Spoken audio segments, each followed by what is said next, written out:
kita lihat pandemi kemarin itu memang menjadikan sektor itu shifting dari formal ke informal. Kalau kita lihat sebelum pandemi, berdasarkan data kami, pekerja formal itu 60%, informal 40%. Tetapi setelah pandemi, komposisinya terbalik.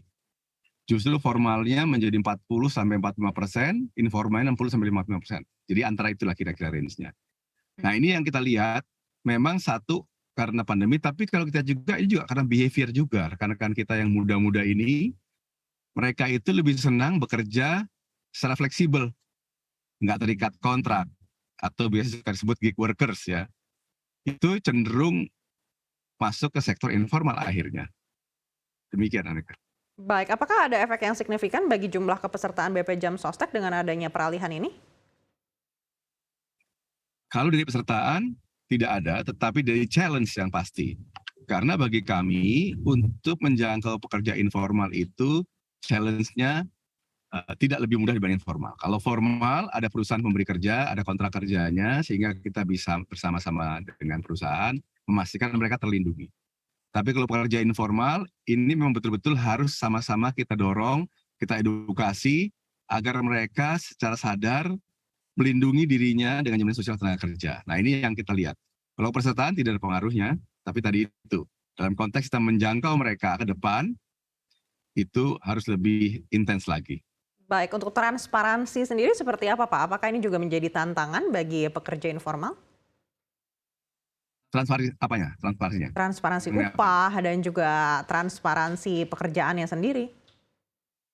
Oh iya, kalau informal karena mereka voluntary, maka mereka kita dorong untuk mendaftarkan sesuai upahnya. Karena apa? Kalau ada komponen jaminan hari tuanya, itu kan merupakan persentase dari upahnya. Jadi kalau mereka ingin memiliki jaminan hari tua dengan jumlah yang cukup, tentu saja mereka harus mendaftarkan sesuai upahnya. Karena kalau upahnya kecil, maka persentase jaminan hari tuanya juga kecil, karena dia mengiur lebih kecil. Namun kalau dia lebih besar, tentu ujungnya nanti dari tua mereka akan punya yang lebih besar. Jadi memang program kami JKK, JKM, JHT ini memang untuk informal sangat bergantung dari tadi kejujuran mereka untuk mengisi upahnya. Tapi at the end of the day mereka sendiri akan menikmati hasilnya. Baik, mungkin ada strategi khusus yang disiapkan BP Jam Sostek terkait hal tersebut? Ya, sektor informal itu kita tahu diantaranya yang besar itu adalah petani, nelayan, pengemudi online. Nah, untuk segmen mereka, maka yang kami lakukan adalah strateginya memberikan kemudahan mendaftar dan membayarkannya. Karena mereka harus daftar dan bayar sendiri. Jadi kami melakukan perluasan kanal-kanal daftar dan bayar, bekerja sama dengan berbagai pihak. Mulai dari perbankan, kita tahu bank-bank punya agen-agen bank, branches banking, PT Pos yang sebarannya cukup luas. Dan inilah yang kita dorong agar nantinya mereka bisa lebih mudah untuk daftar. Dan untuk bayar, kami juga sudah mengembangkan sistem auto debit.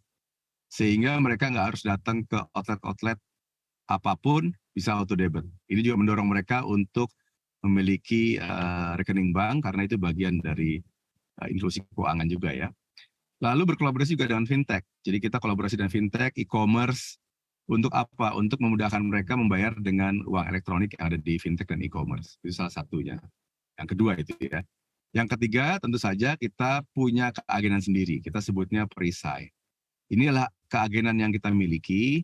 Kita merekrut agen yang basisnya komunitas. Sehingga mereka bisa mengajak teman-temannya yang seprofesi di komunitas untuk bersama-sama menjadi peserta. Tentu dengan skema insentif yang memang mendorong mereka untuk lebih aktif mengajak teman-temannya di sektor informal.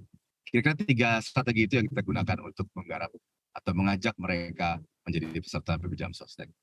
Baik, Pak Anggoro, sejauh ini seperti apa kinerja dari investasi BP Jam Sostek? Ya, kalau saat ini sampai dengan September yang lalu, investasi kita yield on investment-nya 6,89%. Kalau kita lihat berapa targetnya, ini masih on track. Karena YO kita, yield on investment kita, target 2022 adalah 6,55. Saat ini 6,89.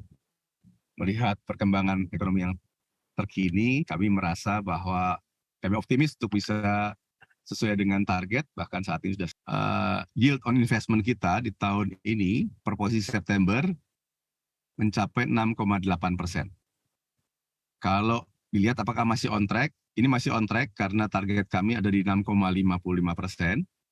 Dan kalau melihat perkembangan saat ini dan kuartal 4 tahun ini nanti ke depan kita optimis target di 6,55 masih bisa kita lampaui.